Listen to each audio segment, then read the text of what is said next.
Dardari kaawaa keessaa jirtu. Dardari kaawaa ni jirtu. Jirra jedhu eessa jiru? Kaawwaadha dhagaa waliin qalawwisna jedhu jirtu. Jirra jedhu jirtu.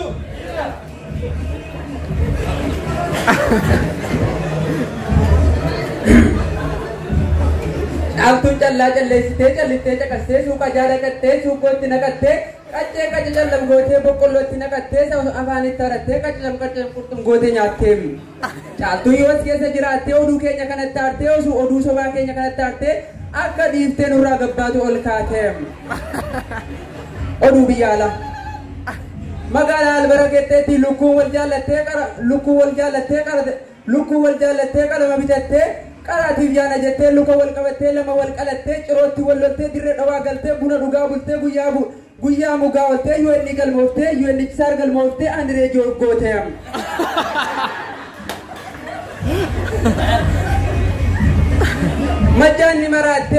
Majjaanni marattee ispoortii barattee utaaltee karaatee itti saalaatti dhiittee boodaaf hon jaallattee galgala dawwaltee si jaalladha jetteem.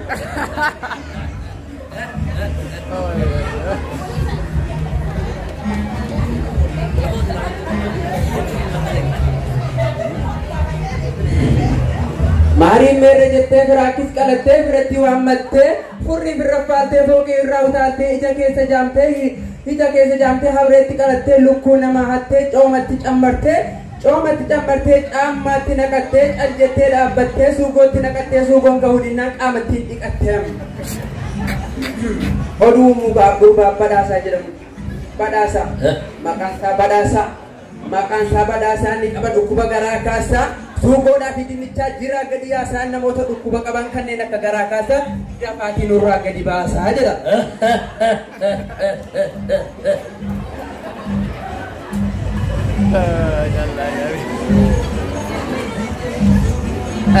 Itti aansee nyaata keessaa nyaata mokorooniitu jira, ruuzaatu jira, waa hedduutu jira. San keessaa ruuzni iyyannoo galfate. Eessatti mana murtii dhaqee abbaa alangeetti iyyate. Maal jedhee beektan abbaa alangeetti ruuzni guyyaa ruuzaatii fi guyyaa taaziyaa irraa dhorkaadhaa jedhe. Maaliif jennaan iyyannoo nuti yoo inni isaar garaa keessatti waan baqattummaan nu mirkanaa'ee hin jirre dhiqqoo dhiifama nuu godhaati akka nurra laallee jedhee iyyannoo gadi qabate. Iyyannoo isaa kana waliin laallame.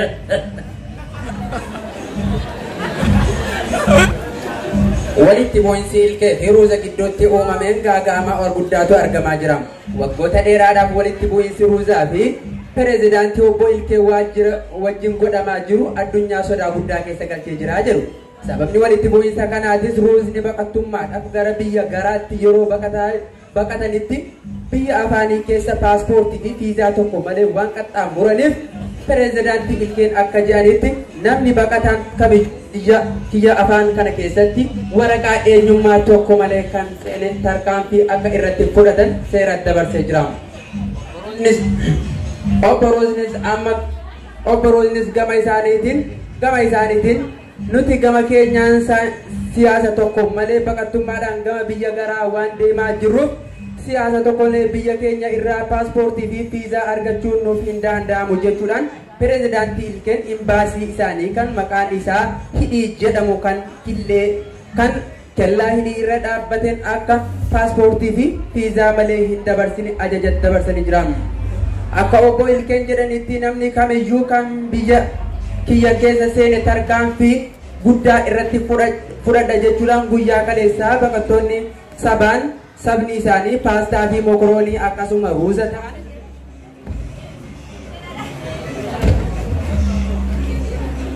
baqattummaadhaan gara biyya garaa osoo imalaa jiranii barahaa guddaa keessa osoo qaxxaamuraa jiranii mana dallaala distii jedhamutti qabamanii gara magaalaa Saafaa jedhamutti dabarfamanii manni hidhaa Saafaatis ani gama kiyyaan murtiin kun humna kiyyaa olii jechuudhaan gama mana hidhaa Zuwaay kan magaalaa afaanii jirutti dabarsanii. Pireezidaantii Ilkeenis gara laafummaa tokko malee caccabsanii shukkuumanii tarkaanfii irratti fudhanii mana hidhaa afaanii keessa sekoondii 3 tursiisanii gara imbaasii gara kan magaalaa kokkee jirutti yoo dabarsan imbaasichis hatattamaan magaalaa guddoo garaatti dabarsanii jiran. Pirezidaantii obbo Garaan akka dubbatanitti biyyi keenya baqattoota malee waan jiraachuu hin dandeenyeef guyyaatti yeroo 3 ol baqattoota 100,000 waan eebalaniif UNHCR mar'imaaniitiin walii galtee uumanii baqattoonni achi jiraatan UNHCR mar'imaanii seenanii intarvii godhanii sa'aatii 6 keessatti kan biluu kennaniif akka gara biyya dhiigaa deemu kan intarvii kufe ammoo kan rejektii godhate akka gara biyya hammaamaa deemu itti ajajan.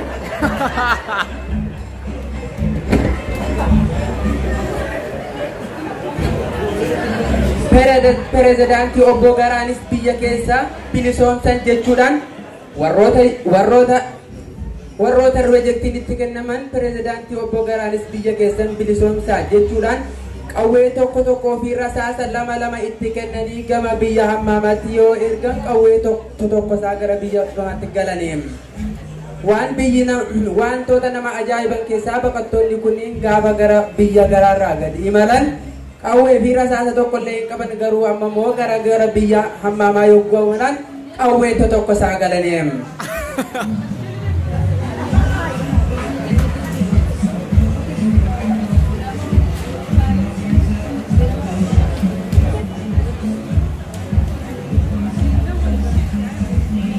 Amida injiru. Allahu Akbar. Allahu Akbar.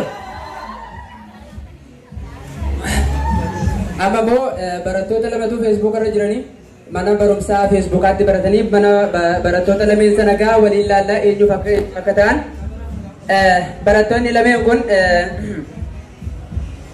Abdurraufii fi Mabruukaa jedhamu. Barattoonni lama mana barumsaa FB keessatti osoo waliin barataa jiranuu guyyaa tokko boqonnaadhaaf gara mooraa yookaan immoo gara magaalaa Misenjiraa seenanii jedha. Gara mana masaaraa Misenjiraa deemanii bashannananii taphachuuf wal affeeran. Osoo taphataa jiranuu Ra'uufeen akka tasaa Misenjiraan mataa keessa Mabruukaa dha'ee jedha. Fuula keessa dha'ee wal qalawu erga godhaniin booda fuula keessa dhahamanii kan miidhaman ta'uu addeessaniim. Sabooda seedaliyaa yookaan faarmaasii Misenjiraa keessatti torbaan tokko yaalamanii dhibeen kun maal akka ta'e baruudhaaf ammas akkasuma gara mustashfaa waatsaappii dhaqanii mustashfaa waatsaappiinis sagalee irraa waraabee dhibeen keessan lameenuu diikfafaa fi qufaadha malee rakkoon qabdanuu jedhe. Sabooda isaan lameenuu dhukkuba jaalalaa kanaan akka of shakkanitti gara hospitaala gurguddaa deemanii yaalamuudhaaf nama gaggaafataa turan. Namnis hospitaala Imoo jedhamu kan dhaqanii yaalaman isaan affeereem. Isaanis tole haayaa jedhanii gara hospitaalaa deemaniim. Hospitaala Imoo keessatti doktora beekamaa tokkotu jira. Doktorri kunis maqaan isaa Doktor Viidiyoo Kool jedhamu.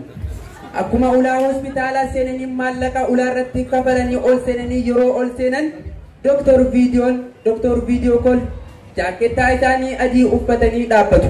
Doktor akkuma qorannoo isaanii lameen geggeessaniin wixxeetii keessan yookaan immoo natiijaa keessan ulaa riingiingii jedhamu irratti dhaabbatanii eeggatanii fudhachuu ni dandeessu jedhan.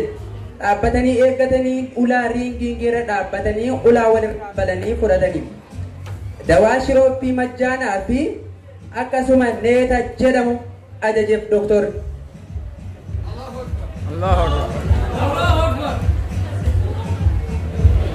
Allahu Akbar. Ni'amile. Kiniina shirooppii isaanii qixa sirrii ta'een fudhachuu dhabuurraa kan ka'e Ra'uufee fi Mabruukaan dhukkuba jaalalaatiin baay'ee goddaamaneem. Dhukkubni onnee dhukkubni jaalalaa yeroorraa gara yerootti itti hammaataa dhufe. Keessaafuu Ra'uufeen galgalaa fi osoo hin jennetti inumaahu kiniina majjaana jedhamu sun fa bashitaa onnee namatti kaasa malee namarraa hin deebisuu jedha Ra'uufeen. yeroon kophaa taa'uu fi yeroon firaasha irratti ol ba'u sadarkaa hamaa keessa nagalchaa jedhee akkasitti walalootti baase. Yaadanatti banaa ammas yeroo dukkanaa kophaa natti qabbanaa shubbaa kanatti banaa maali dhukkubna kanaa maburuu kanatti fidaa walumaan duunee kanaa jedha. San booda maburuu kanis deebistee. Allahu Akbar. Allahu Akbar. Maburuu kan deebistee maal jette? Gara dawaa hayaanu hazaaritti lakaanu hakima meeqa dhaynee mool malee yoo nyaantaanu maal wanti dhamaanuuf gara faamilii sinimaatti akkas malee inti aanu gara faamilii sinimaatti akkas malee dhibee kanarraa na jaampaanu jetteen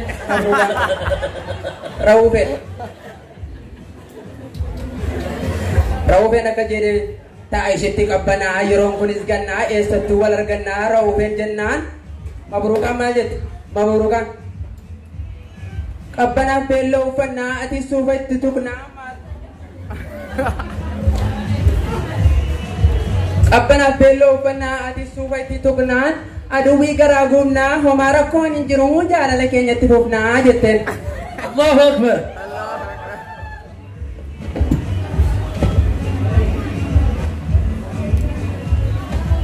Oduun keenya har'aaf kanuma fakkaata. Beeksisa tokkoon qabaa gidduutti jechuudha. Beeksisa hatattamaa jira.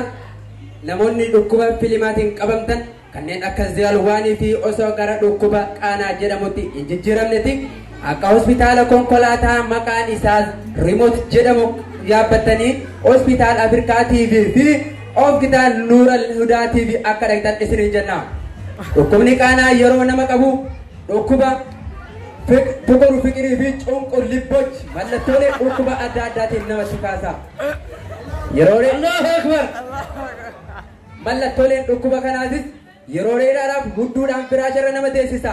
Sa'aatii 24 mana keessaa kan nama baasu. Ammas akkasuma agartuu yookaan ijji namaa TV malee waan takka hin gartu. Allahu Akbar. Ija namaas gara dhukkuba qaanaa ijji nama dhukkuba qaanaa jedhamu ilaalu. Namni dhukkuba qaanaa kanaan qabame sagalee biraa dhaga'uu hin danda'u. Keessaafuu sagalee kanneen akka azaanaa fi sagalee akka assalaamu alaikum dhaga'uu hin danda'u. Allahu Akbar. Amile. Assalamu alaikum barakallahu lakuma wa baraka alaykum wa jamaa bainakuma fil khair. Allahu Akbar.